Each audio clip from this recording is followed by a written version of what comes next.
ग्वालियर में जय आरोग्य अस्पताल के ट्रोमा सेंटर के आईसीयू में आग लग गई।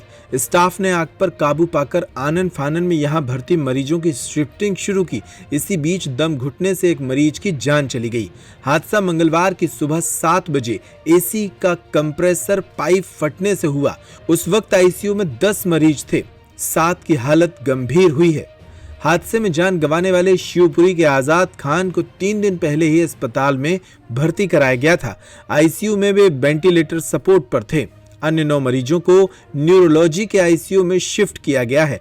55 वर्षीय आजाद खान शिवपुरी कांग्रेस के जिला महामंत्री थे। ट्रॉमा सेंटर के आईसीयू में आग लगते ही वहां मौजूद मेडिकल स्टाफ हरकत में आया। अग्निशामक यंत्र से आग पर काबू पाया गया, लेकिन तब तक फॉल्स सीलिंग और एक बेड आग पकड़ चुका था। उसके सुलगने से पूरे आईसीयू में धुआं भर गया। वहां भर्ती सभी 10 मरीज वेंटिलेटर पे थे। ऐसे में उनको शिफ्ट करने में काफी मुश्किलों का सामना करना पड़ा। आगजनी की ये घटना काफी खतरनाक थी। मरीज के अटेंडर दिनेश कुमार ने इस घटना के बारे में बताया। चाचा जी एडमिट थे, एक्सीडेंट केस था सर। आग कैसे लगी, क्या हुआ? उस एसी के कारण लगा हुआ है सर, पता नहीं सर। एसी में आग लगा, एसी का बॉडी की फिर नीचे सर आग लग चुकी थी। जब तक सिलेंडर वगैरह निकाला, सब लोगों ने, मरीजों ने मिलके बुझाया। पूरा ब्लैक हो गया था धुआं। 15 लोग एडमिट थे। किसी को जान हुई क्या किसी को? सर अभी कुछ पता नहीं, अफरा तफरी हो चुकी है। बहरहाल इस पूरे मामले की जांच पड़ताल शुरू कर दी गई है। जय आरोग्य मेडिकल कॉलेज के डीन डॉक्टर RKS धाकड़ ने इस मामले में जानकारी दी। आईसीयू में लगा था, उसी तरह से जैसे सभी मरीजों को सुरक्षित निकाल लिया था। आज भी एक जो आईसीयू की छत में जो एसी लगा रहता है, कैसेट एसी है, तो वो उसमें कुछ आग की घटना हुई।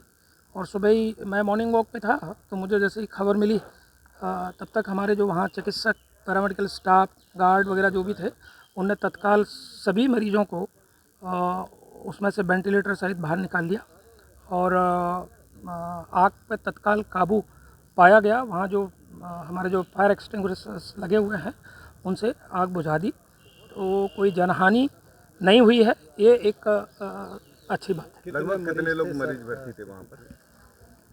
ट्रॉमा सेंटर जिसमें अत्यंत गंभीर 10 मरीज, 10 के 10 वेंटिलेटर पे थे और 10 को वेंटिलेटर और पलंग सहित हमारे लोगों ने तत्काल उस कक्ष से बाहर निकाल लिया। और जैसे ही मेरे को खबर लगी तो तत्काल मैं अपना बीच में से मैं वहाँ पहुँच गया। फायर के जो सिस्टम थे सर, बताया जा रहा है कि उनमें कुछ एक्सपायर भी हो चुके थे या इस तरह की? अगर ऐसा कुछ होता तो वो आग बुझाने में काम नहीं आती। रही बात इस बात की कि कहने को कुछ भी होता है, परंतु मैं स्वयं प्रत्यक्ष वहाँ पहुँचा, सुपरिंटेंडेंट को भी बुलाया। सुपरिंटेंडेंट और असिस्टेंट सुपरिंटेंडेंट को अभी वहीं छोड़ा हुआ है। अभी मैं 15-20 मिनट पहले ही मैं अभी आया हूँ और अभी तैयार होकर फिर से मैं सभी स्थिति का एक बताया जा रहा है शिवपुरी का एक मरीज है, उसकी डेथ हो गई है, बता रहे हैं। उसकी पूरी रिपोर्ट मेरे पास है। वो मरीज शिवपुरी मेडिकल कॉलेज में भर्ती था, वहाँ से यहाँ रेफ़र हुआ। उसकी ब्रेन की सर्जरी भी हो गई, क्योंकि मरीज M1 में था। पूरा मैंने डिटेल उसका जो रिकॉर्ड है वो स्वयं बैठ के ट्रॉमा सेंटर में चेक किया है।